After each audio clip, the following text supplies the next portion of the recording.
And you've got this story that just came down the pipeline today on CNS News. Pastor Begley, Melania Trump demanded spiritual cleansing of White House, removal of pagan demonic idols. So you've seen, obviously, the footage, the videos, the pictures of everything. Trump getting anointed, Trump having the prayer in the White House. But this gets into a little more detail. Let's go to a quote here. Pastor Begley says Melania Trump said, I'm not going to go into that White House unless it has been completely exorcised. They cleansed the White House. They had people in there anointing it with oil and praying everywhere. That was after the request was made by Melania Trump.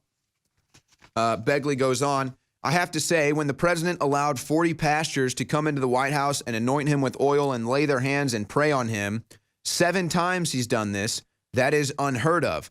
We haven't ever, that guy's got flaws, we all do. But at least he is humble enough and recognizing that he needs God enough that he keeps bringing them in there for prayer. I've got to say this, it may have started with the First Lady.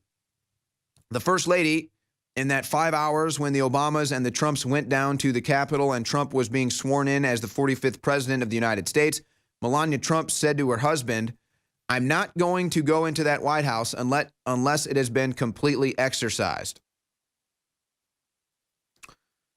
And then Begley goes on, apparently during the 8 years when Obama was there, and maybe even some of the presidents before him, there were all kinds of idol gods and images and all kinds of artifacts in there that were demonic, even some stuff from the Clinton era because they were really tied in with the Haitians. And the story goes on, the full story is at cnsnews.com. It's interesting. It's interesting if this story would make the mainstream media, it would really hurt the narrative that Trump wanted to go and have a bed urinated on. Obviously, this is a made-up story. We shouldn't even talk about it. It gives it too much credence just to talk about it. But if they if they despised the Obamas so much, if they thought the Obamas were demonic and they had to rid their spirit and exorcise their demons from the White House, do I really need to go any further with this? I think you see where I'm going here. Hey, if I had to live in the same house that the Obamas just lived in for 8 years, I think I'd want it fumigated too. Fumigated, exorcised, maybe even burnt to the ground and build a new one. But here's what it symbolizes. That Donald Trump and Melania Trump understand that this is more than a political battle, more than an earthly battle, but a spiritual battle. And I'm not going to lie to you. Melania Trump, I'd like to hear her make a public statement on this. I doubt she will, but wouldn't it be nice to hear Melania Trump come out and say in her accent that she believes the Obamas were demons and they left demons in the White House?